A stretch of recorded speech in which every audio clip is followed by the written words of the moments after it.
కాంగ్రెస్ ప్రభుత్వం ప్రజా ఆరోగ్యానికి పెద్దపీట వేయాలని ఎమ్మెల్యే కోవా లక్ష్మి అన్నారు. కొమరంభీం ఆసిఫాబాద్ జిల్లా కేంద్రం క్యాంపు కార్యాలయంలో సీఎం సహాయ నిధి ద్వారా మంజూరైన చెక్కులను బాధిత కుటుంబాలకు కోవా లక్ష్మి అందజేశారు.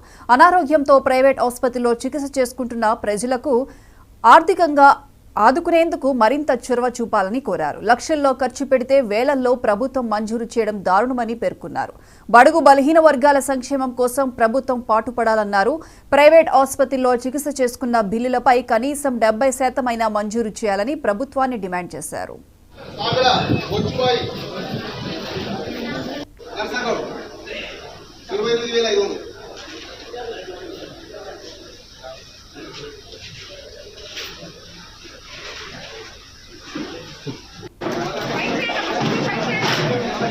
అట్లా పట్టండి.